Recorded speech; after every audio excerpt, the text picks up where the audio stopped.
मुझे एक घर में ड्राइवर की नौकरी मिल गई।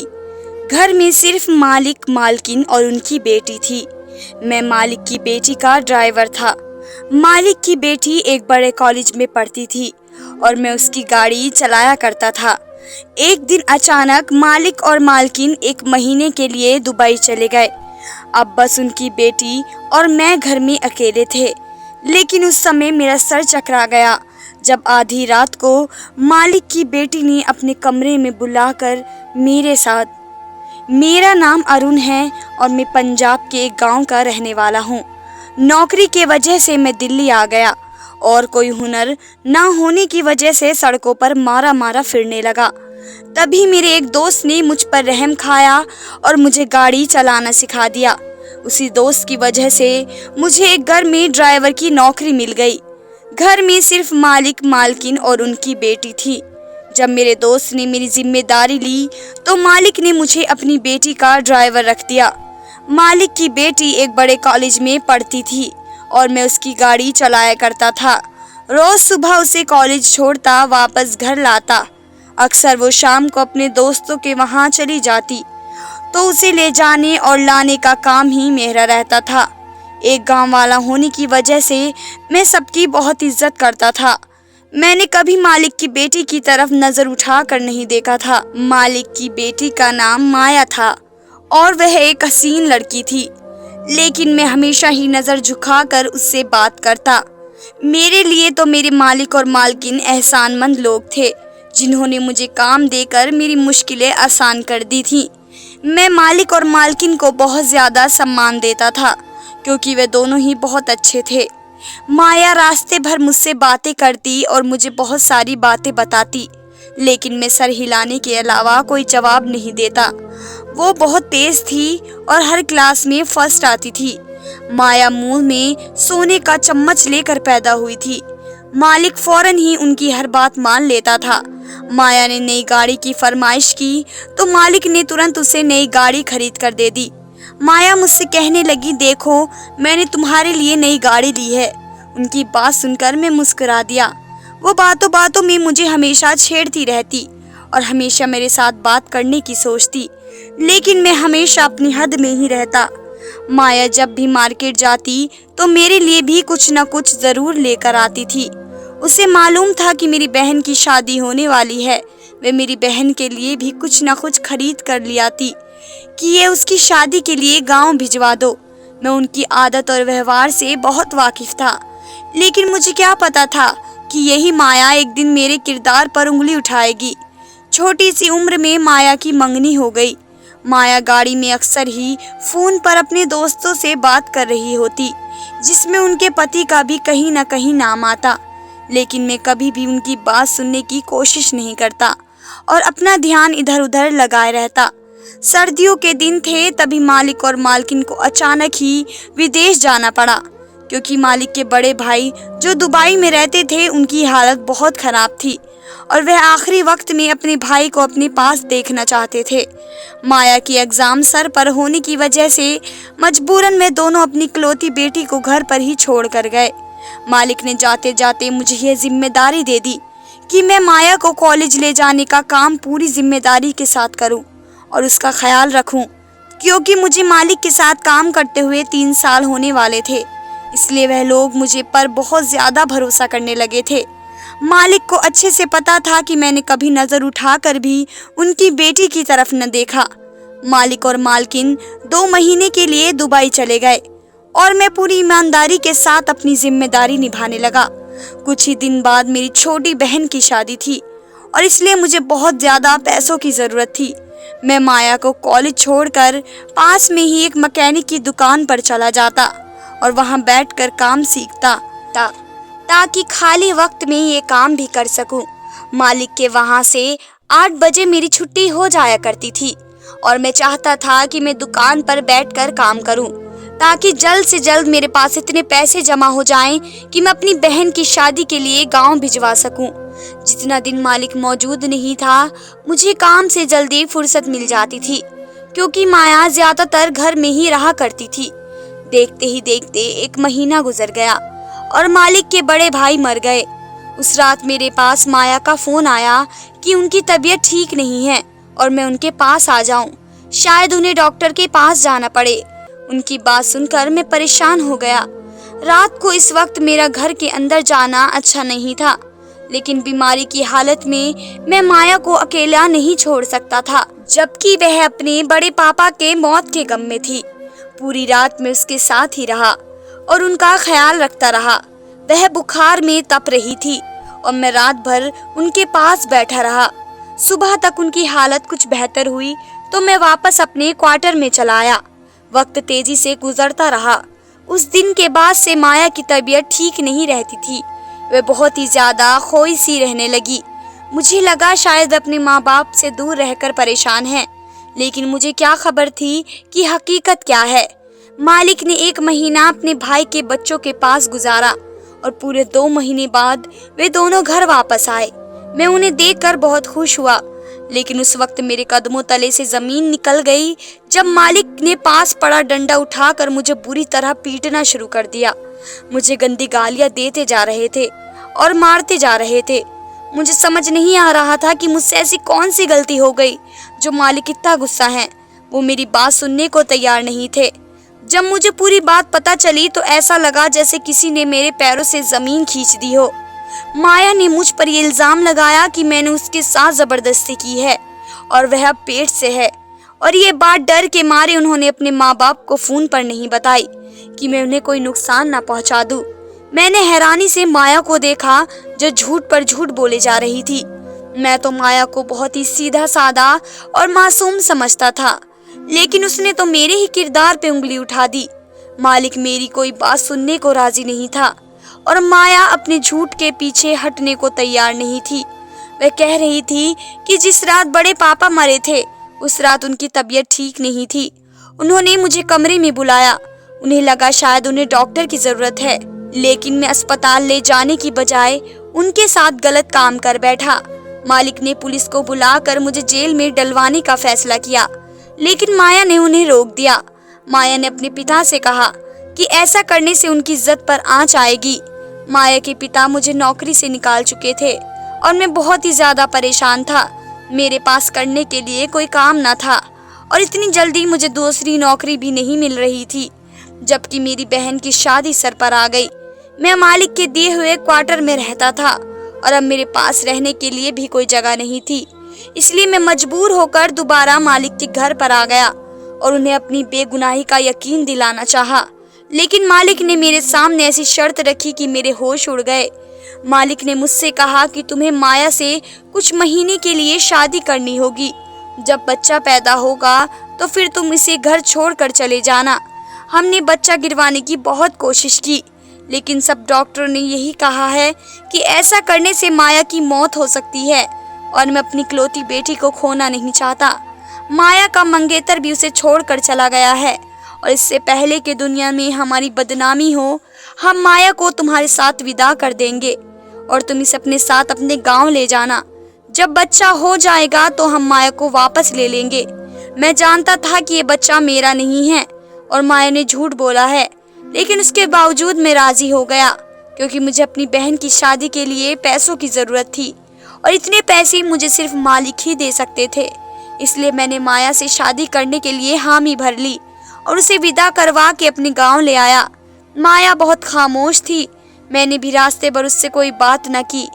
गांव में मेरी माँ और घाल वाले माया को देखकर हैरान रह गए और जब मैंने अपनी माँ को बताया कि मैंने शादी कर ली है तो मेरी माँ हैरान रह गई और कहने लगी कि इतनी बड़ी बात तूने मुझे नहीं बताई। तेरी शादी को लेकर मेरे कितने सपने थे। लेकिन फिर माया को देखकर मेरी माँ खुश हो गई। माया खूबसूरत थी। इतनी प्यारी और कम उम्र बहू देखकर मेरी माँ की सारी शिकायतें दूर हो गई और वह माया को मेरे कमरे में ले गई और गांव की औरतों की तरह उसे सजाने लगी।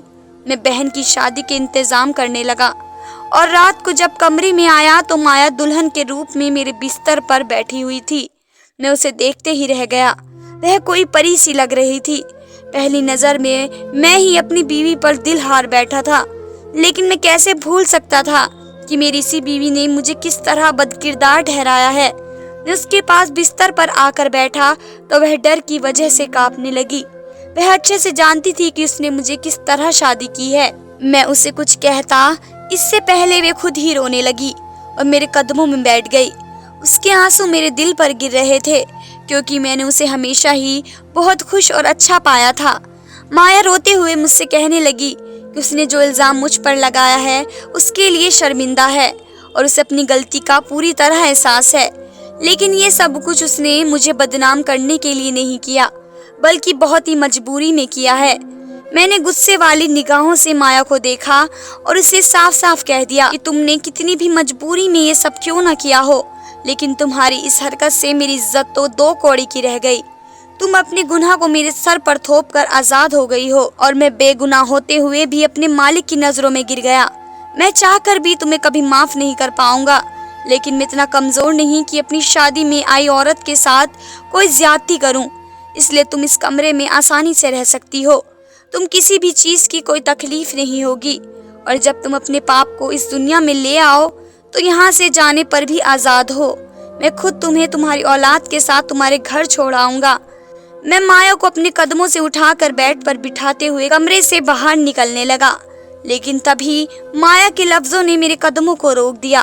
वो कहने लगी कि मैंने कोई गुनाह नहीं किया जिसकी वजह से मुझे यहाँ इंतजार करना पड़े। ना ही मैंने आपको अपने मालिक की नजरों में गिराया, बल्कि आपके मालिक तो आपसे बहुत मोहब्बत करते हैं और वो आप पर सबसे ज्यादा भरोसा करते हैं। इसलिए अपने मालिक ने अपनी जिंदगी की सबसे कीमती चीज आपको दी है और उन्होंने मुझसे कहा है मैं शादी के बाद आपको सारी सच्चाई बता दूं। माया की बातों ने मुझे हैरान कर दिया। मैं पलटकर माया का चेहरा देखने लगा जहां मासूमियत छाई हुई थी। वो उस वक्त एक 18 साल की मासूम सी लड़की थी जो ना जाने किस हालात में थी। माया कहने लगी कि वह पेट से नहीं है, बल्कि उसके पिता ने मुझसे झूठ कहा है। उसके पिता ने यह सब बहुत मजबूरी में किया है क्योंकि वह अपनी बेटी की जान बचाना चाहते थे। माया ने मेरे करीब आकर मेरा हाथ अपने हाथों में थाम लिया और मुझे अपने साथ लिए बेड पर बैठ गई। माया बहुत धीरे आवाज में अपनी सच्चाई बता रही थी और मैं चुपचाप उनकी बातों को सुन रहा था। माया कहने लगी कि पापा के पुराने दोस्त ने अपने बेटे का रिश्ता बचपन में ही उसके लिए मांगा था। उनके दोस्त और दोस्त की पत्नी बहुत ही अच्छे थे, इसलिए माया के पिता ने उसकी मंगनी अपने दोस्त के बेटे से करवा दी। लेकिन वक्त गुजरने के साथ साथ माया के पिता को अपनी गलती का एहसास हुआ क्योंकि माया का मंगेतर दीपक अपने माँ बाप का इकलौता बेटा होने की वजह से बहुत ज्यादा बिगड़ चुका था। उसके पास ना ही पैसों की कमी थी, ना ही कोई रोक टोक करने वाला था। दीपक के माँ बाप कभी भी अपने बेटे को गलत बात पर भी नहीं रोकते थे। जैसे जैसे दीपक बड़ा होता जा रहा था वो बिगड़ता जा रहा था। माया बताने लगी कि जब उसके माँ बाप दुबई गए हुए थे, दीपक ने कई बार उसके साथ बदतमीजी करने की कोशिश की और एक बार तो वह शराब के नशे में घर आया और माया के साथ ज्यादती करना चाहा, लेकिन उसने खुद को कमरे में बंद करके बचा लिया।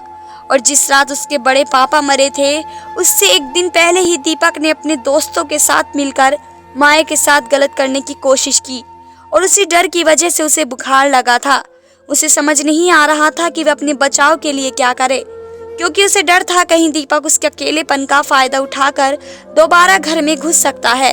इसलिए उसने सारी रात उसे अपने कमरे में बैठाए रखा। माया दीपक से ज्यादा मेरे किरदार पर भरोसा करती थी। अपने माँ बाप के वापस आते ही उसने एक एक बात अपने बाप को बताई। मालिक ने दीपक के पापा से बात की कि वह अपने बेटे को समझाएं, जब माया से शादी करनी है तो इस तरह की हरकतें करने की क्या जरूरत है। लेकिन दीपक के पिता ने यह कहकर बात खत्म कर दी कि दीपक नौजवान है और जज्बात में आकर जोश मारता है। बच्चे हैं, थोड़ी बहुत मस्ती तो करते हैं। क्या माया अपने मंगेतर के साथ कुछ वक्त भी नहीं गुजार सकती? माया कहने लगी। तभी पापा को एहसास हुआ कि उन्होंने कितना बड़ा गलत फैसला किया है, क्योंकि दीपक का इतना ज्यादा बिगड़ने के पीछे कोई और नहीं बल्कि उसके पापा हैं।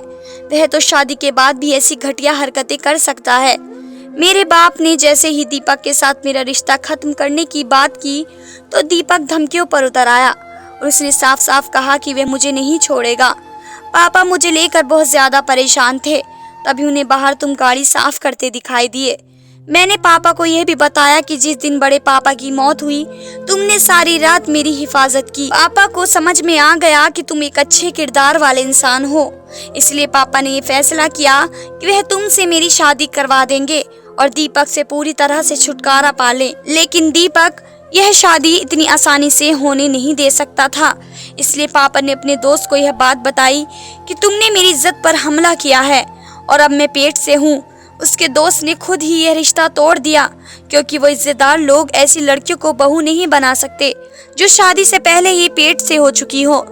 पापा तुम्हें पहले दिन से ही सारी हकीकत बता देना चाहते थे, लेकिन पापा को डर था कि अगर तुमने शादी से मना कर दिया तो वे क्या करेंगे। इसलिए पापा ने जानबूझकर तुम्हें देखते ही मारना शुरू किया और तुम पर गलत इल्जाम लगाया और तुम्हें नौकरी से निकाल दिया क्योंकि वह जानते थे कि तुम्हें पैसों की बहुत जरूरत है। पापा को यकीन था कि तुम खुद ही पलट कर वापस आओगे तो शादी की शर्त रख देंगे। पापा का तरकीब कामयाब हो गया और जब तुम्हें शहर में कोई ठिकाना ना मिला तो तुम खुद पापा के घर पर चले आए और पापा ने शादी की बात रखकर अपना तकलीफ दूर कर दिया। पापा ने मुझे विदा करके इसलिए तुम्हारे साथ गांव भेज दिया ताकि उनका बेटा हमें कोई नुकसान ना पहुंचा सके। पापा जानते थे कि तुम बहुत अच्छे इंसान हो और सारी सच्चाई जानने के बाद तुम मुझे जरूर अपनाओगे। पापा पहले ही दिन से कहते थे कि तुम बिल्कुल भी लालची आदमी नहीं हो, एक अच्छे किरदार के नेक इंसान हो।